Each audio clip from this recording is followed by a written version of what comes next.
j'espère que vous allez tous bien. On se retrouve pour un nouveau live.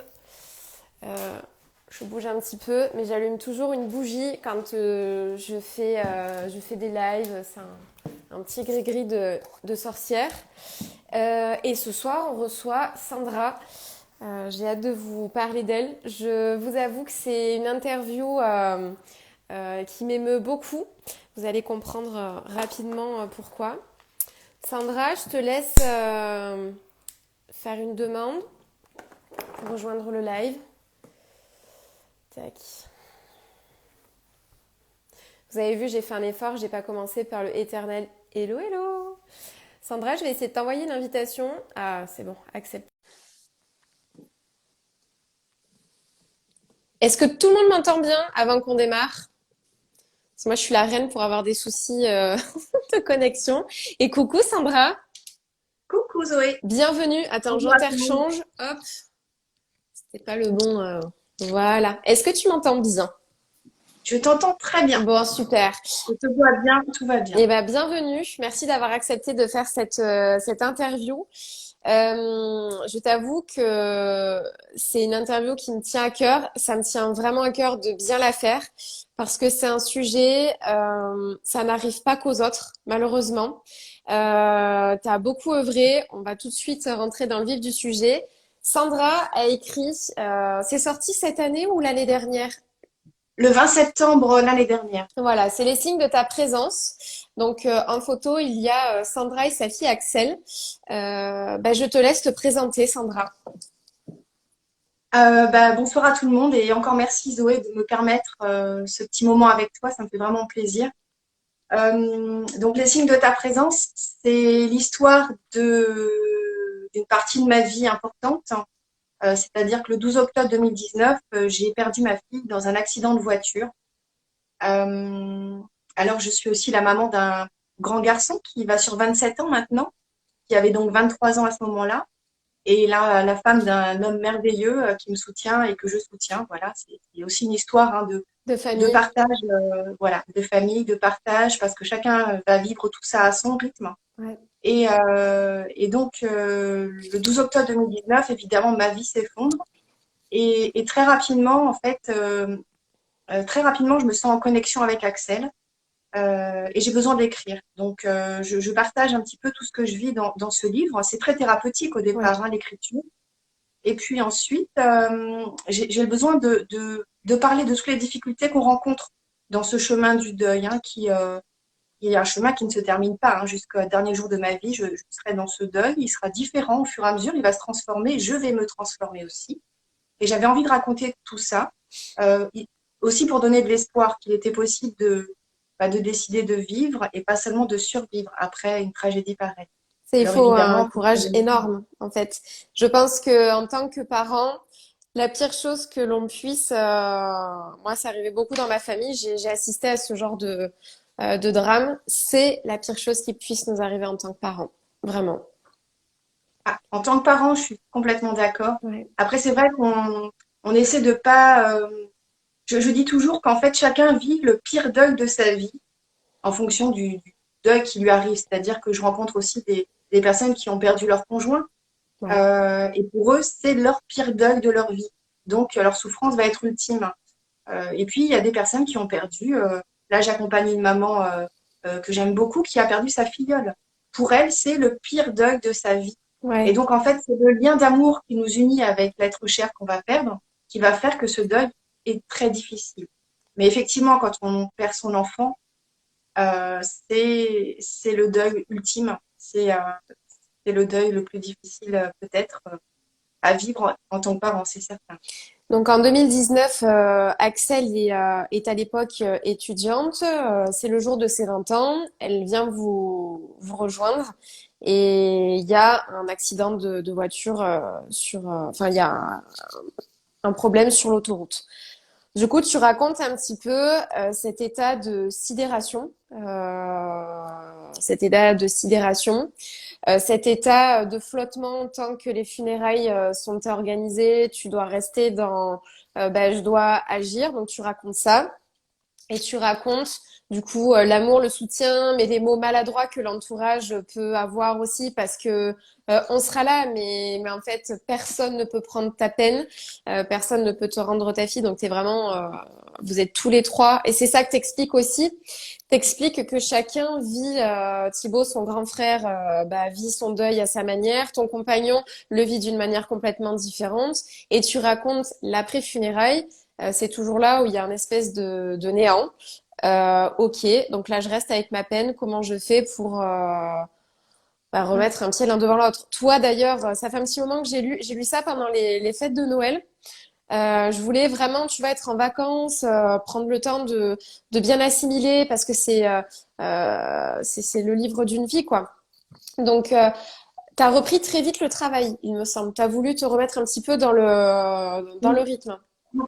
Alors, je suis pas sûre d'avoir voulu. Je pense que comme tu le disais, il y a cet état de sidération. Et puis, comme il y a très peu d'accompagnement, en réalité, voire pas du tout, on se retrouve tous les trois tout seuls. Et il y a un moment donné, bah, il faut qu'on aille chez le médecin pour demander un arrêt de travail. Parce que oui, effectivement, on va pas reprendre le travail. Axel a eu son accident le samedi. Et évidemment, pas question de reprendre le lundi. On est allé donc chez le médecin. Et là, c'est lui qui nous demande combien de temps on veut. Et nous, on ne sait pas, enfin, je ne sais pas expliquer ça, mais ça fait, à ce moment-là, ça fait 4 jours qu'Axel a eu son accident. On est dans un néant total.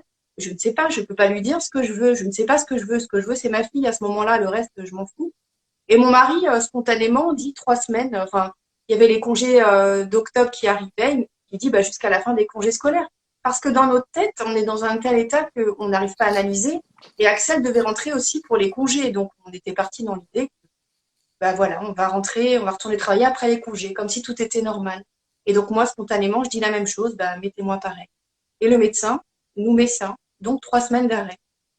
Avec du recul, hein, je regrette pas dans ma situation, parce que être allé travailler, bah, d'une certaine manière, ça m'a obligée à me lever le matin, ça m'a obligée à retourner vers une vie sociale. Et surtout, moi, j'ai une chance extraordinaire d'être très bien accompagnée au niveau de mon travail, ce qui n'est pas le cas de tous les Ouais. parents et de toutes les personnes d'une manière générale qui perdent un être cher. Hier, ça faisait 18 ans que je travaille dans cette entreprise, donc voilà, ils me connaissent suffisamment pour savoir que j'ai besoin là, que je suis plus la même et que j'ai besoin juste d'être acceptée telle que j'arrive.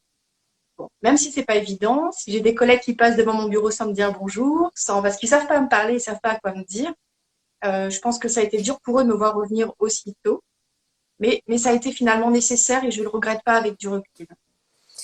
C'est une grande leçon d'humilité et de courage quand même que tu nous apportes. Donc du coup, Axel décède, les funérailles se passent et est-ce que tu peux expliquer aux personnes qui n'ont pas lu ton livre, les... est-ce que c'est toi du coup qui va chercher une présence dans l'au-delà tout de suite ou est-ce que c'est des messages qui viennent petit à petit? Qu'est-ce qui se passe à ce moment-là? Bah, il se passe déjà que moi, je suis très ouverte à la spiritualité. Je crois que je le suis depuis toute petite. C'est vrai? C'est quelque chose ouais, qui est très naturel chez moi. J'ai pas mal d'histoires. Ma mère faisait des rêves prémonitoires. Ma grand-mère se disait sorcière. Alors, je sais pas si tout ça, ça a un petit peu donné... Enfin, en tout cas, m'a beaucoup questionnée depuis que je suis enfant. J'ai lu le livre de Raymond Moody, La vie après la vie, j'avais 16 ans. Et d'ailleurs, quand j'ai lu ce livre, c'était plus c'était pas une révélation pour moi, c'était comme s'il venait vérifier des choses que je ressentais, Ouais, une comme si ça venait confirmation d'un valider, ressenti, ouais, voilà, je vois. exactement, ça venait valider des choses que j'avais en moi. Et ça m'a beaucoup rassurée. Et donc, naturellement, quand Axel a cet accident, je lui parle tout de suite. Je lui dis, va vers la lumière, on se retrouvera plus tard, ne t'inquiète pas pour nous, mais va vers la lumière. C'était pour moi quelque chose d'important de le lui dire. C'est beau. Alors, j'avais entendu tellement de choses que pendant les accidents, des fois, c'était tellement violent et soudain que les âmes étaient un peu perdues. Donc, je me suis dit, il faut absolument que je l'accompagne et que je lui dise d'aller vers la lumière. Donc, c'est vrai que c'est ce que j'ai fait tout de suite. Et puis, en fait, je crois que j'attendais parce que pour moi, c'était évident. Enfin, au-delà de la sidération, le lien, ça pouvait pas s'arrêter comme ça. Notre histoire, elle était tellement importante, tellement comme tous les parents, hein. Mais c'est vrai qu'on était très, très, très proches. On était très fusionnels et du coup, j'avais du mal à imaginer que ça s'arrête comme ça. d'un seul coup, c'était pas possible. Donc voilà, j'attendais et quand c'est arrivé, pour moi, c'était complètement naturel. C'est incroyable. Il y a quelque chose qui m'a beaucoup marqué dans ton livre, c'est que tu t'es même posé la question à un moment donné si il n'y avait pas une part d'Axel qui savait qu'elle allait partir, parce que tu as retrouvé plein de petits détails chez elle dans son petit logement d'étudiante, notamment un carnet dans lequel elle consignait des bouts de phrases qu'elle glanait dans des livres ou sur Internet, des petits bouts de phrases, mais d'une puissance phénoménale en termes de philosophie de vie, rempli de spiritualité, de sagesse. Et finalement, ce petit carnet, à chaque fois que tu l'as ouvert, c'était comme un petit livre de guidance. C'est que pile à ce moment-là, c'est comme si elle te parlait et que tu recevais le message dont tu avais besoin. Est-ce que tu peux nous expliquer un petit peu la découverte de ce petit carnet? Parce que finalement, tu ne le lis pas tout de suite. Tu le ressors quelques semaines, voire quelques mois plus tard. C'est quoi l'histoire de ce carnet? Est-ce que tu as fini de le lire depuis? Oui, oui, oui, bien sûr, depuis j'ai fini de le lire. Mais tu as raison, je le sors pas tout de suite parce qu'en fait, Axel écrivait beaucoup de ce genre de petites citations, et puis des choses qui venaient d'elle-même. Elle aimait beaucoup mettre les mots. Je pense qu'elle tenait de moi de ce côté-là. C'est quelque chose qu'on partageait, mais je n'avais pas conscience que c'était à ce point-là. Et donc, c'est vrai que le premier mois et demi, sur Facebook, tous les matins, je mettais ces petites citations, ces messages qu'elle posait, des dessins qu'elle faisait. Et puis un jour, je n'ai plus rien eu à écrire et je me suis sentie totalement abandonnée. On était dans le courant du mois de décembre, début décembre, je crois. Et je me suis sentie totalement abandonnée et je me souviens, j'étais dans sa chambre et je pleurais. Et je cherchais dans les tiroirs en disant, j'ai encore besoin d'écrire des choses de toi, Axel, j'ai besoin de trouver quelque chose. Mais je savais consciemment que c'était pas possible puisque j'avais déjà ouvert tous ces tiroirs. J'imagine bien, c'était quelque chose que j'avais fait depuis les premiers jours.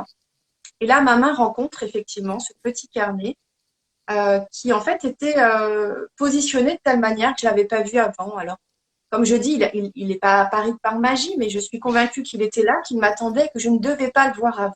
Il est arrivé au moment où il le fallait. Quand je l'ai trouvé, alors j'étais mais tellement heureuse, c'était un cadeau.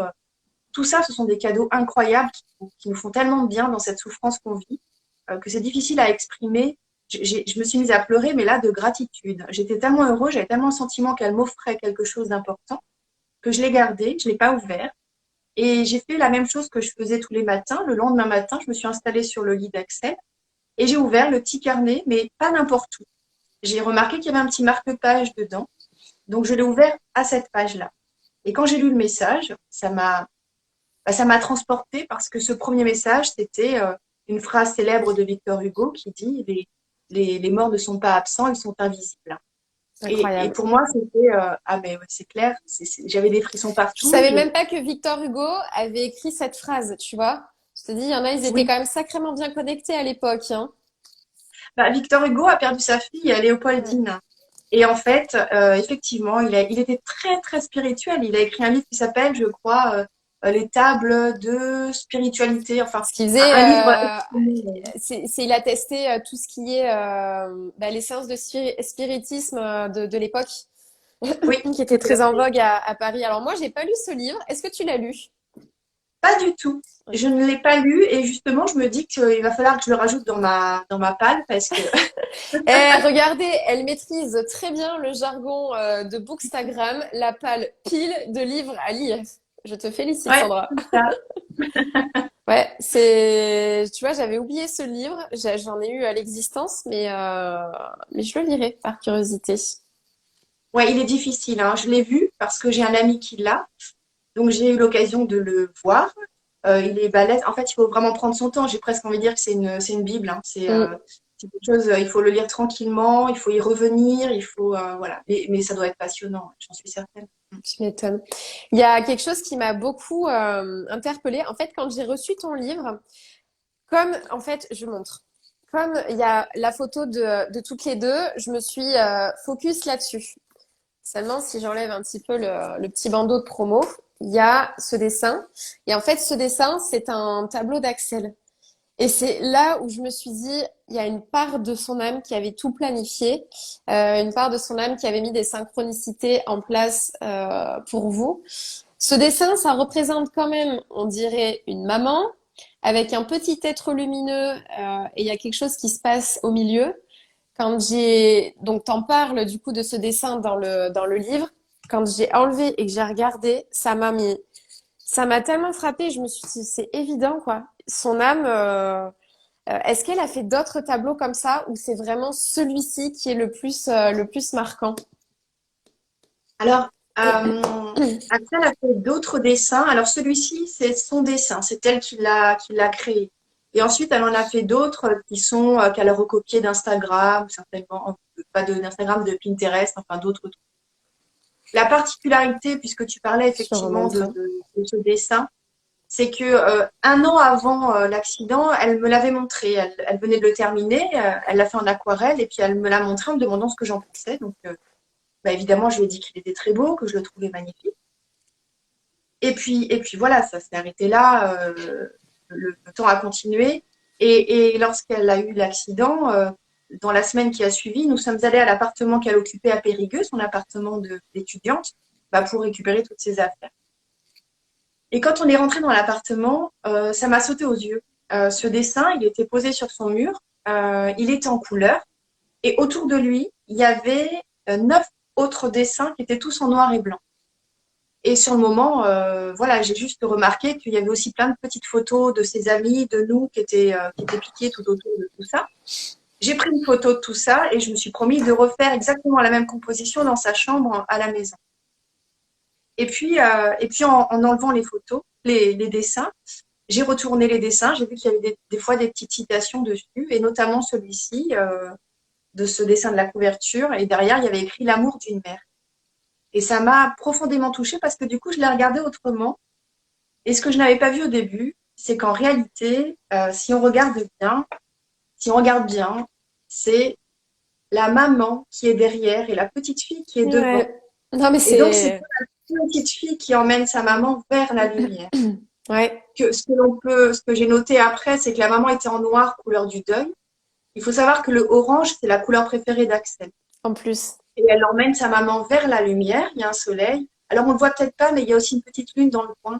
Et ça, pour Axel, c'était important Ouais, c'est parce vrai. Son côté. elle me représentait toujours comme la lune et son père, le soleil. Et puis, il y a toutes ces couleurs qui sont très jolies, très pastel, et qui, en fait, on s'en est rendu compte plus tard, mais vont devenir les couleurs de l'association des mamans lumineuses. Mais sans faire de lien direct, on s'en est rendu compte après. Et donc, oui, tu as raison. Je pense qu'Axel, enfin, je pense, j'en suis certaine, Axel, ma fille, ne savait pas qu'elle allait avoir un accident de voiture et mourir ce jour-là. Mais son âme savait et préparait toutes ces petites choses, ces synchronicités, de manière à ce que on puisse les trouver au fur et à mesure du temps et qu'on puisse être accompagné finalement d'une certaine manière par elle sur ce chemin-là aussi. On parlera un petit peu plus tard de l'association que tu as créée avec les mamans lumineuses, qu'on appelle aussi les parents endeuillés, on les appelle les paranges, les mamanges. On en parlera en deuxième partie.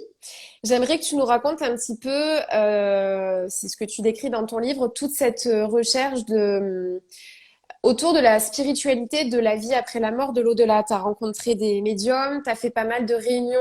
C'est les TCI, je crois que c'est les communications via des... C'est, Des instruments, ouais. bah, C'est la communication. Alors attends, TCI, transcommunication. transcommunication instrumentale. C'est ça. Je crois qu'en France, ça a été à l'initiative du père Brune. Les morts nous parlent. Il a écrit 2 livres. Les morts nous parlent 1 et 2. Et je crois que c'est lui qui s'était aperçu qu'effectivement, il y avait des défunts qui passaient par des vieux transistors. Enfin, il y avait des trucs comme ça. Et j'ai appris il y a pas très longtemps. Enfin, j'ai appris l'existence de l'IFRES, qui est un institut basé à Paris. Je sais pas si toi tu connais. Et en Oui, fait, oui. ils sont spécialisés dans les transcommunications et ils suivent un petit peu les enseignements d'Alan Kardec. Pareil, Alan Kardec, le livre des médiums, le livre des esprits, c'est au tout début du 19e siècle où en fait il y avait beaucoup de séances de spiritisme, mais pas à ne pas reproduire à la maison, s'il vous plaît, les séances de spiritisme. Mais ils avaient des protocoles pour rentrer en contact avec des esprits assez évolués. Et ils ont consigné, Alan Kardec a consigné dans des livres vraiment le processus de l'âme de la vie après la mort. Tout ça pour revenir, donc tu as fait un petit peu ces réunions. Qu'est-ce qu'il en est ressorti de tout ça? Est-ce qu'il y a eu des moments où tu as été déçu? Est-ce que ça t'a vraiment aidé dans ton deuil? Raconte-nous. Alors, ces rencontres avec des médiums, dans un premier temps, à titre personnel, m'ont fait beaucoup de bien. C'est venu confirmer ce que je savais déjà. Et puis surtout, c'est venu, je dirais de manière plus directe, me donner des messages dont j'avais besoin. Notamment être rassurée sur le fait qu'Axel était bien vers la lumière et était bien et qu'il n'avait pas souffert. Ce sont des questions qu'on se pose systématiquement quand on aime Ouais. quelqu'un qui a un accident. Et donc voilà, tout ça, ça m'a rassurée. Alors, moi, je n'ai jamais été déçue, mais j'entends qu'on puisse l'être parce que la médiumnité est un petit peu, j'ai envie de dire, quelque chose qui s'ouvre hein, aussi. C'est comme tout ce qui est spirituel, et puis notamment depuis la Covid, les gens s'intéressent à tous ces sujets-là, pardon, et c'est très bien. Mais effectivement, ça peut laisser des dérives et on peut rencontrer des personnes qui sont plutôt mal intentionnées. En ce qui nous concerne, nous n'avons fait appel qu'à des médiums en salle, c'est-à-dire dans des Oui. médiumnités publiques. Moi, ça me convient très bien parce que j'ai toujours l'impression que de cette manière, je laisse la liberté à Axel de venir ou pas. Je me dis qu'elle est très occupée, qu'elle fait beaucoup de choses et j'ai pas envie de passer mon temps à la solliciter. Alors, je parle tous les jours à Axel. Pour moi, c'est important. Je me sens très en connexion avec elle, mais j'ai pas envie, voilà, de trop. Je pars du principe qu'elle a sa vie, entre guillemets, hein, à faire. J'ai la mienne. Je dois aussi apprendre à vivre sans sa présence physique. C'est extrêmement difficile. Mm. Mais pour moi, c'est aussi une forme de respect. C'est ce que j'aurais fait dans ma vie humaine. Je veux dire, si Axel était toujours là, je n'aurais pas T'étais pas la maman intrusive. l'indulgence. Voilà. Voilà. J'étais très, très fusionnelle avec elle, mais comme je Ouais. suis avec mon fils, mais ils ont leur vie à vivre, j'ai la mienne à vivre, on est très proches, mais où qu'elle soit, c'est comme mon fils, je dois lui laisser cette liberté-là et je trouvais que c'était juste. Ça ne concerne que moi, hein. Je veux dire, je ne donne pas de leçons. Moi, en tout cas, c'est comme ça que je le vis. Donc, j'ai jamais été déçue par les séances de médiumnité que j'ai pu faire parce que bah, j'ai été très bien conseillée aussi. Nous avons eu la chance de rencontrer une présidente d'association qui se situe à Bazas, qui s'appelle Cyclamen. Euh, et Tatiana, la présidente, nous a toujours très bien accompagnés. Et c'est vrai que du coup, j'ai contacté la plupart du temps les médiums qu'elle-même avait dans sa liste et qu'elle m'a partagé en partie. Donc, j'étais quand même sur un terrain assez solide. C'est une association qui a 15 ans. Donc, voilà, j'étais dans une. Bien Ouais, accompagnée. je partais pas dans l'inconnu. Voilà. C'est vrai que la médiumnité peut apporter, en fait, les défunts, t'as des défunts effectivement qui peuvent rester coincés parce qu'il y a des choses qui ne sont pas dites, qui ne sont pas réglées, et en ça, le médium va permettre de dénouer une situation. Il y a le défunt qui ne peut pas évoluer aussi sur d'autres sphères parce que les vivants sont trop dans la souffrance, sont trop dans le chagrin, donc du coup, bah, le défunt a du mal à laisser. Donc là aussi, le médium va permettre d'expliquer vraiment comment ça se passe. C'est vrai qu'aujourd'hui, la médiumnité, il y a clairement un voile qui s'est levé et on le sait hein, depuis le Covid, il s'est passé un truc où on a rallumé la lumière à tous les étages de tout le monde. Euh, mais c'est vrai que au début, tu ne peux pas faire autrement que d'être dans la souffrance. C'est humain, c'est un enfant, on t'a arraché une part de toi. Mais, euh, mais du coup, le fait de consulter des médiums, elle peut venir si elle a des choses à dire. Si elle a rien à dire, elle vient pas. Ça se fait vraiment dans un profond respect.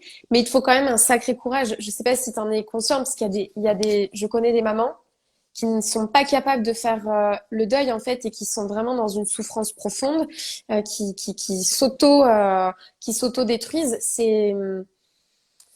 Quel conseil tu aurais pour des mamans qui vraiment ont du mal à sortir du deuil de l'enfant? Tu peux pas en sortir, mais euh, comment aller de l'avant? Continuer à croire en la vie et en tentant de la chérir encore un peu.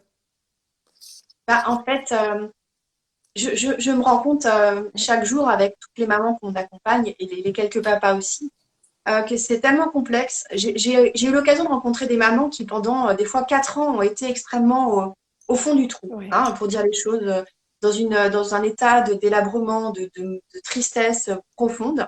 Et on se dit, ils ne vont pas s'en sortir. Et ce sont des parents qui, aujourd'hui, sont plus lumineux que plein d'autres. Donc, parfois, il se passe quelque chose. Parfois, des parents, des personnes ont besoin d'aller le plus loin possible au fond pour redonner un coup de talon et Ouais. remonter cette fois-ci à la lumière. À l'inverse, il y en a qui, au bout de 3 mois, on a une maman qui, au bout de 3 mois, a écrit un livre, a mis plein de choses en place et aujourd'hui, elle est coach et elle accompagne d'autres parents.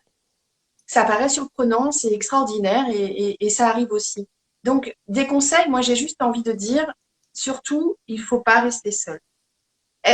La solitude n'est pas quelque chose de néfaste. Moi, j'ai besoin de solitude.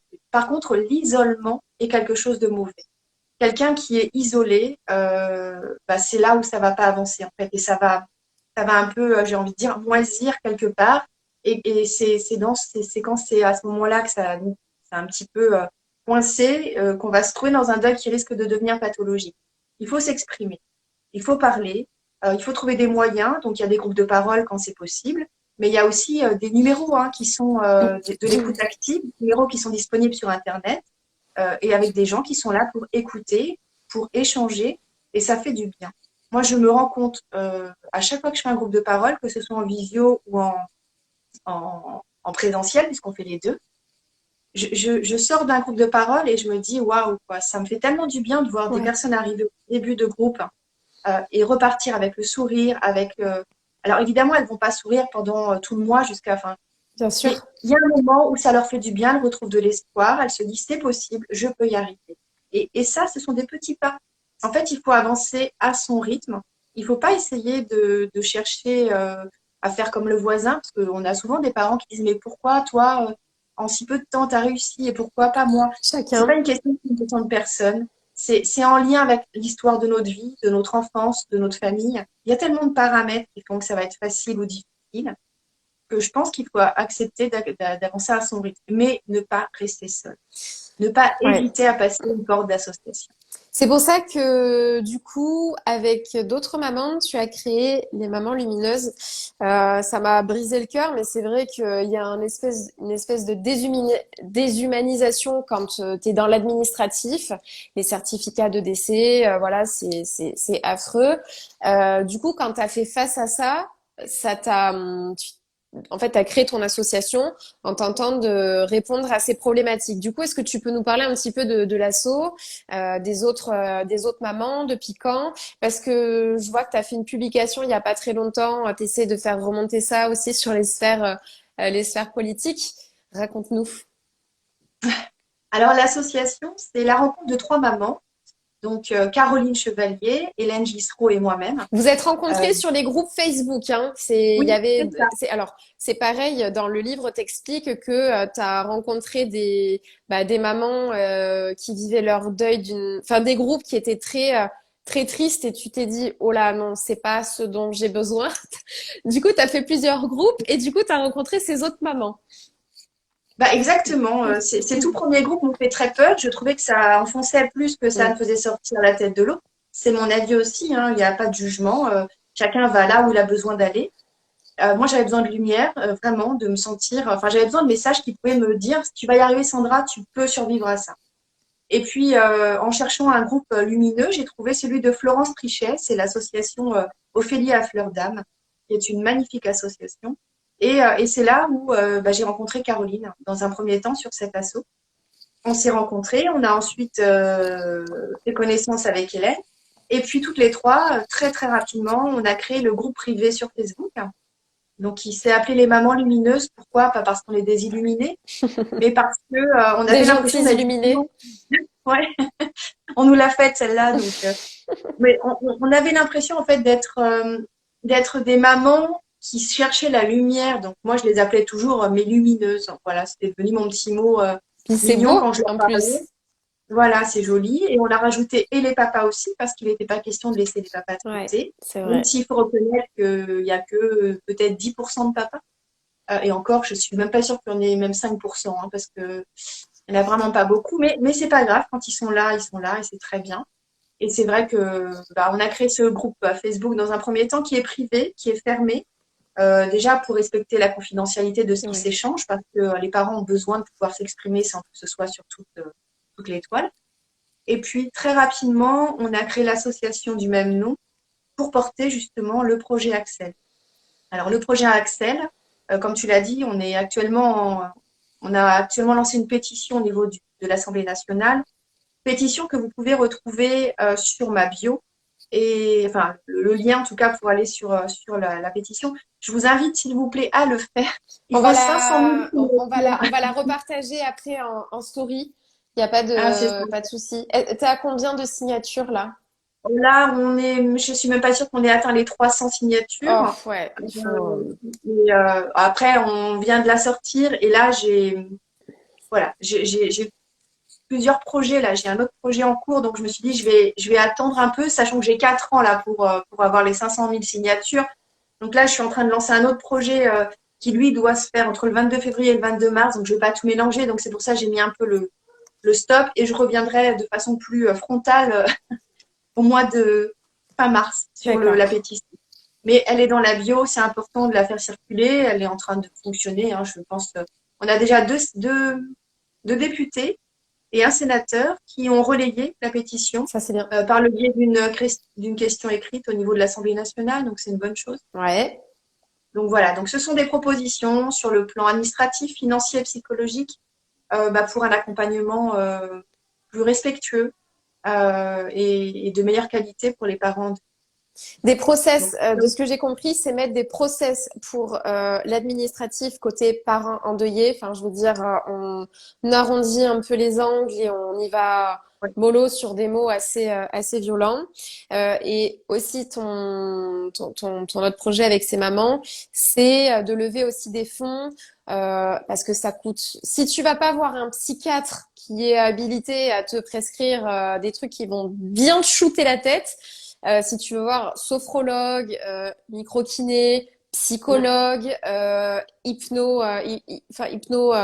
hypnose thérapeutique, tout ça, ça coûte une fortune. Ah oui, Donc du coup, c'est créer effectivement. des fonds pour accompagner au sein de l'association ces parents à voilà à sortir la tête de l'eau avec tous les outils qu'on peut. Moi j'ai trouvé que c'était d'une bienveillance. T'imagines. Euh, T'as vécu ton propre deuil, mais de tout ça, t'en fais une force pour les autres, au service des autres. Mais c'est pas tout le monde hein, qui est capable de faire ça. Hein. C'est vraiment, c'est lumineux. Bravo. C'était peut-être ma mission, hein. Je me Exact. dis des fois que est-ce qu'il fallait que je vive tout ça, malheureusement, pour mettre ça en route. Évidemment, je reconnais que j'aurais préféré Pas le ne vivre. pas. Hein, voilà. Mais puisque c'est fait, puisqu'aujourd'hui, je dois vivre sans Axel physiquement, eh bien, avec mon mari, on s'est dit, il faut que notre vie, le reste de notre vie, soit utile et ait du sens. Ouais. Et ça on a. Donc oui, effectivement, on se battra, on a le temps, hein, on a jusqu'à la fin de notre vie, donc on ira jusqu'au bout, en tout cas jusque là où on pourra aller. Et puis on est très bien accompagné aussi. On a dans l'association, on a maintenant des ambassadrices, c'est-à-dire que les Mamans Lumineuses, qui étaient au départ une association à Bordeaux et à Biscarrosse, depuis l'année dernière, fin d'année dernière, on a envoyé 7 mamans qui avaient envie à leur tour d'aider en formation à Paris. Elles sont donc maintenant référents deuil et elles se situent dans 6 villes de France et une ville en Belgique. Ça nous permet d'avoir des antennes Ouais. et ça nous permet bah, de pouvoir aussi avoir des présences physiques. Elles vont pouvoir faire des groupes de parole elles aussi Mm. physiquement. Et Ouais. puis, on en a quelques-unes qui sont déjà hyper militantes et qui sont allées porter le projet Axel dans leur ville et qui mettent des choses en place. Et ça, c'est magnifique. Ça, C'est c'est une bien. très, très belle solidarité. Ouais. Dans tout ça, dans ton livre aussi, donc qui a trait aussi à l'au-delà, il y a le plan vraiment purement terrestre, de tout ce qui est administratif, l'association, les moyens les moyens psychologiques que tu mets en place pour aller mieux. À l'aide de thérapeutes, tu as fait différentes thérapies. Mais par deux fois, je crois, quelques minutes avant le réveil, tu vois ta fille. Mm. C'est quand même des moments extraordinaires. De par ton expérience, est-ce que les parents qui perdent leurs enfants sont confrontés à ça, ou tu fais partie des rares personnes qui a vécu un moment pareil? Alors, je ne sais pas si je suis une personne rare pour l'avoir vécu, enfin, parmi ces personnes rares. En tout cas, j'en ai rencontré plusieurs qui ont Ouais, vécu ce phénomène. Et certaines de manière encore plus incroyable que moi parce qu'elles étaient tout à fait réveillées. ouais, C'est-à-dire que là, elles étaient vraiment dans un état d'éveil complet et elles ont vu apparaître leur enfant. Et alors, c'est pas le plus courant, hein. Je reconnais que c'est malheureusement pas le plus courant. Qu'est-ce qui fait que ça arrive ou pas? J'en ai absolument aucune idée. En tout cas, ce qui est certain, et c'est ce que j'ai essayé d'exprimer, mais c'est difficile de trouver les mots pour exprimer ça, c'est que c'est extraordinaire.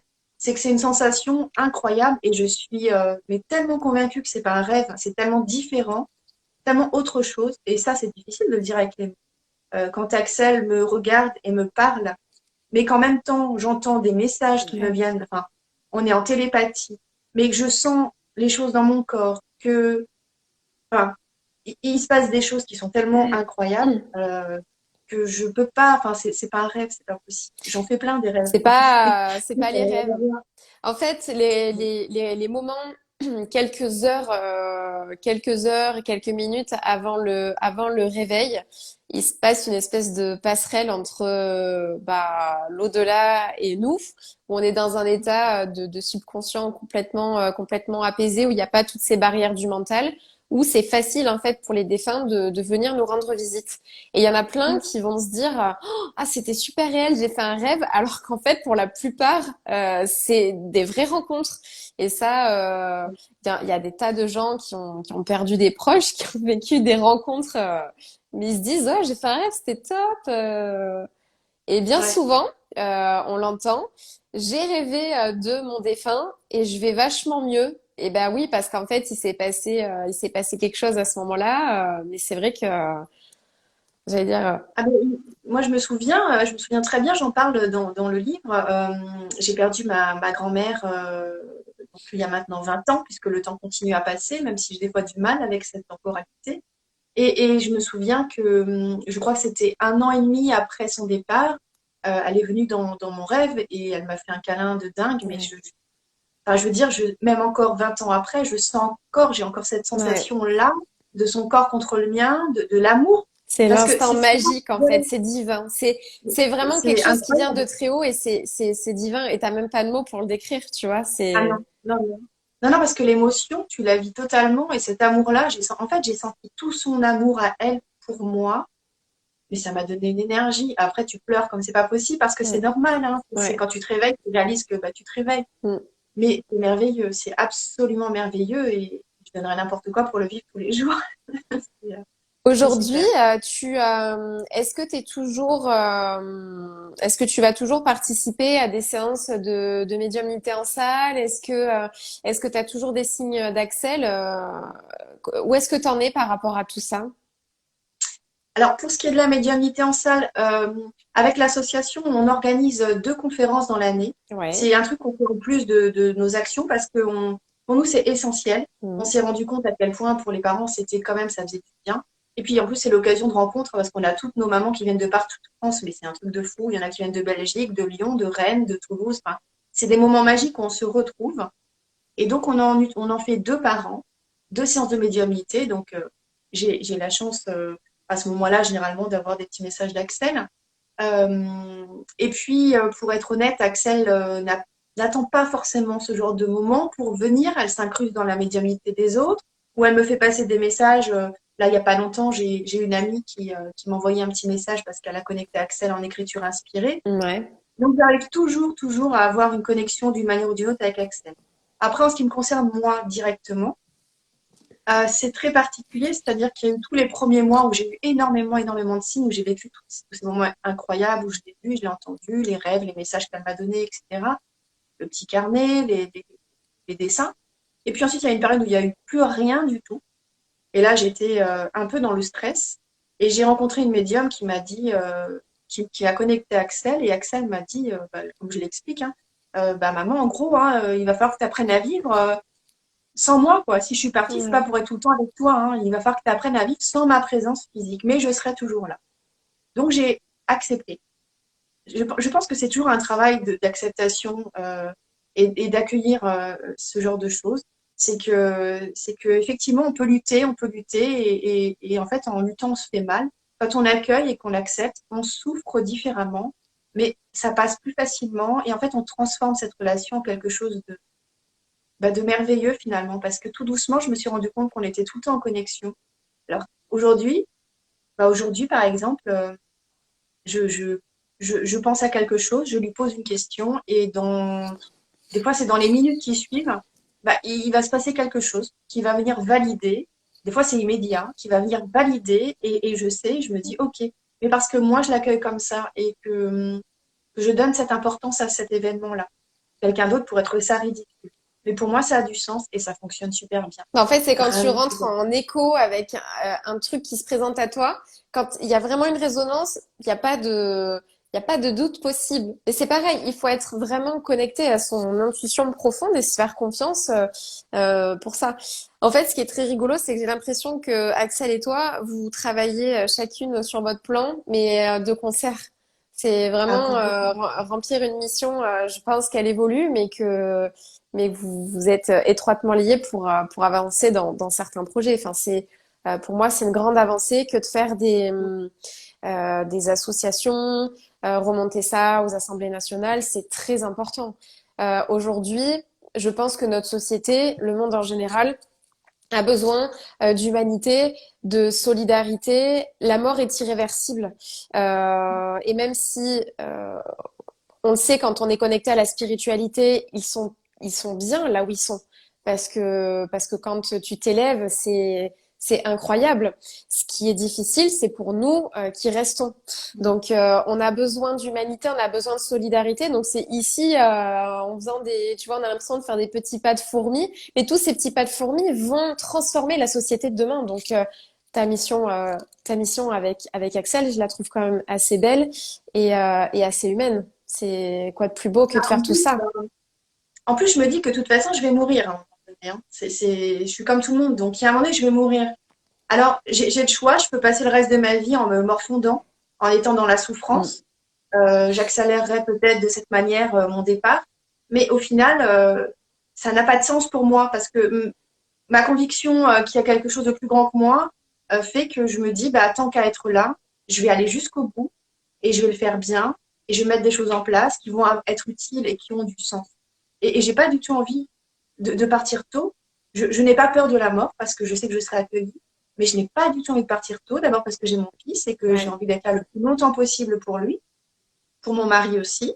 Et puis, j'ai l'impression d'avoir tellement de choses à faire aujourd'hui que voilà, je vais utiliser intelligemment ce temps que j'ai de vie sur cette terre qui n'est pas tout le temps facile, hein. Je pleurais encore ce matin hein, parce que c'est compliqué, parce que les matins sont toujours difficiles. Hein. Quand tu te lèves, c'est comme si tu réémergeais de quelque chose à chaque fois, même au bout de 3 ans. Tu reprends une réalité en fait. Pah, Oui, la c'est ça. densité quoi. Ouais ouais. Mais voilà, ça fait partie de l'histoire. J'accueille ça aussi et je me dis, allez, hop, on avance et puis c'est tout. Regarde, tout à l'heure, tu étais en train de parler, j'ai sorti discrètement mon jeu de cartes et j'ai tiré deux cartes. Je me suis dit, en fait, j'ai l'intuition, tu sais, depuis tout à l'heure, allez, tire deux, trois petits messages. J'ai sorti la paix, tu vois, la paix. Regarde celle-ci, la sagesse. Oh, je sais que cet La sagesse. animal-là, c'est mon animal totem en Bah plus. regarde, tu vois, la sagesse de l'au-delà, des animaux totems. J'ai trouvé ça très rigolo. Tu sais, ça me démangeait depuis tout à l'heure. J'étais là, j'ai ouvert mon truc. C'est Je n'ai rien vu. ah ouais, non, mais t'as vu, moi, je suis tout est passé sous les radars. Euh, c'est vraiment un témoignage d'une richesse que tu délivres. Enfin, c'est rempli de lumière malgré le deuil. Euh, une petite question par rapport à ton livre.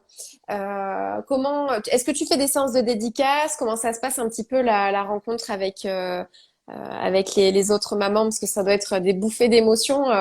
Ça doit être dur des fois, tu sais, de se préserver quand tu connais la souffrance que vit l'autre en face. Comment tu gères ça? Alors, au départ, c'était une super idée que Thibaut m'a donnée, mon fils.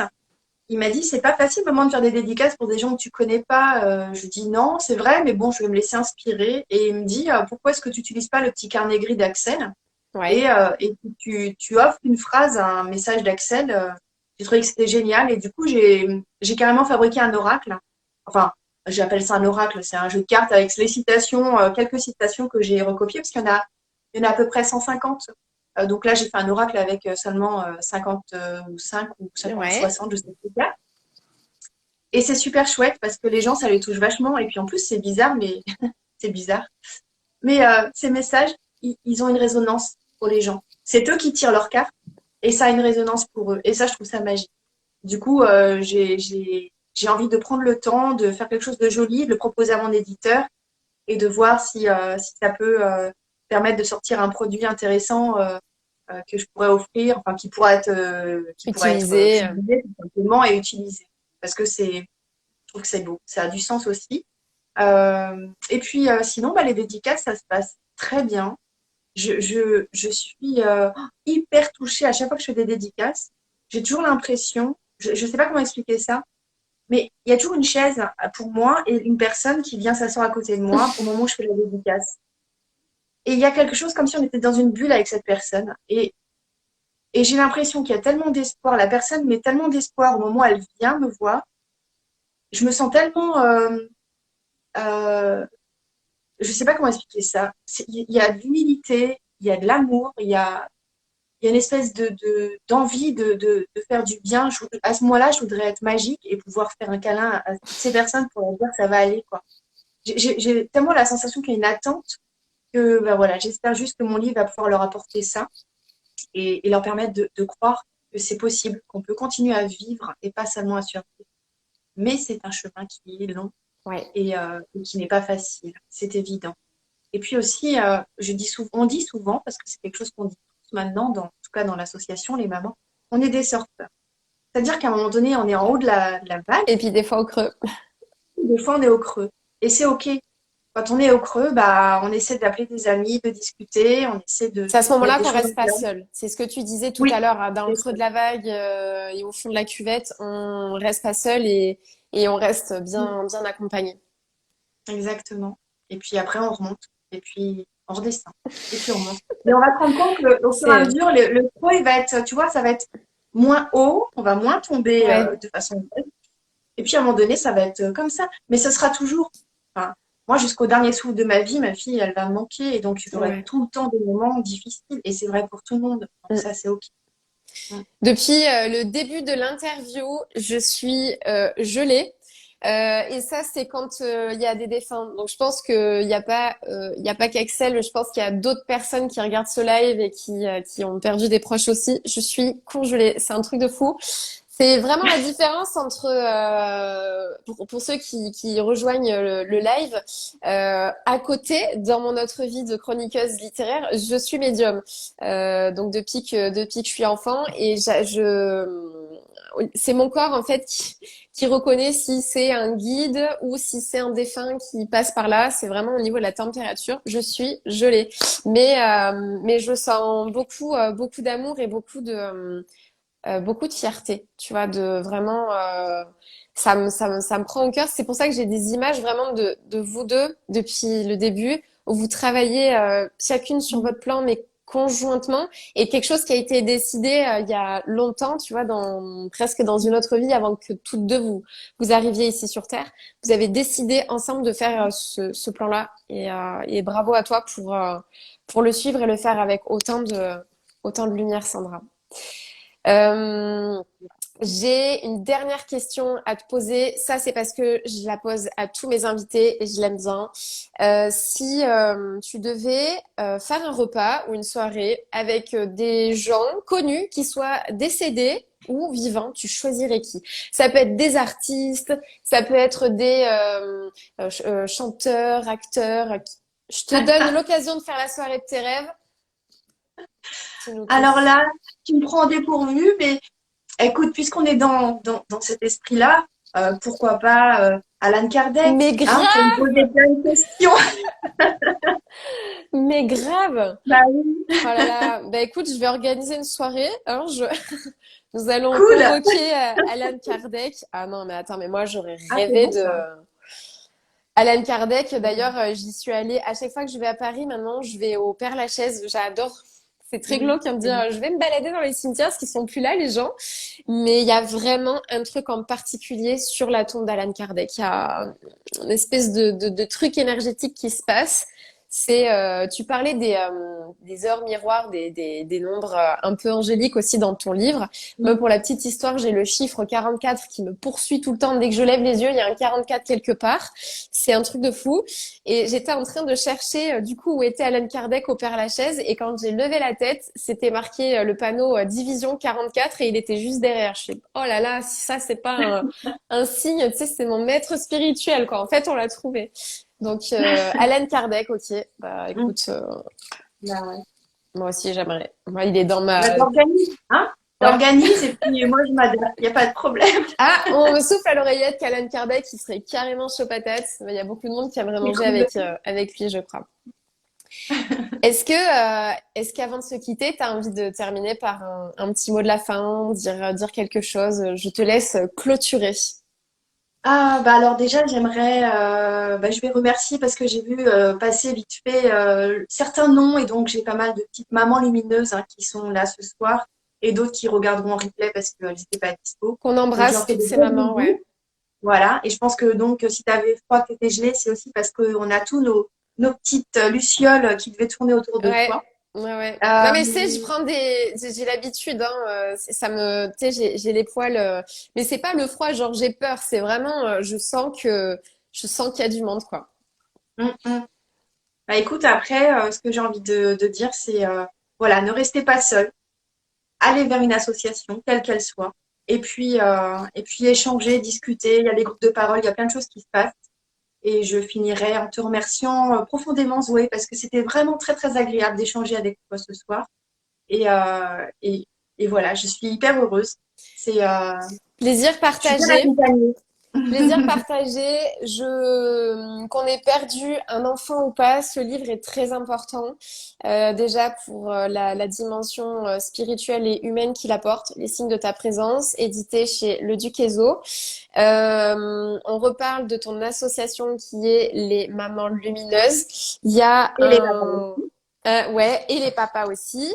Il y a aussi cette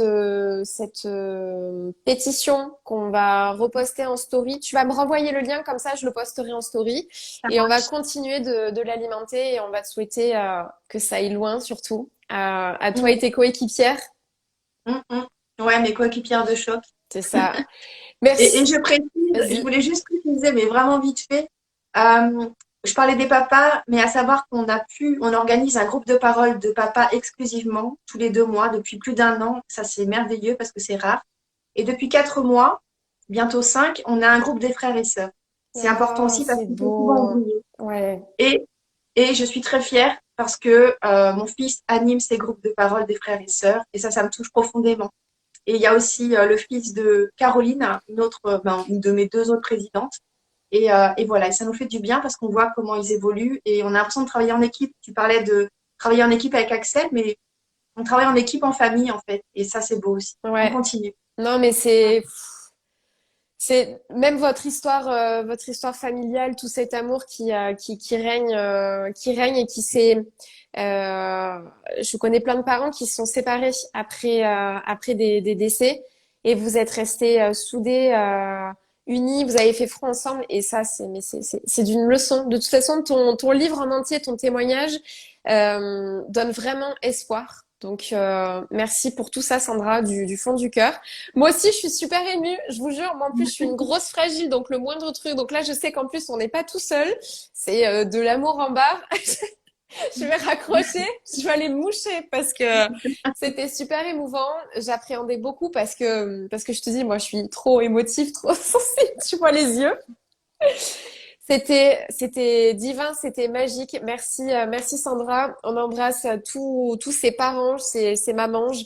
Merci pour tout ce que vous faites et on vous suit de très près et on est tous avec vous, vraiment du fond du cœur. Merci. Merci Sandra, bonne soirée. Oh, Merci. les yeux rouges.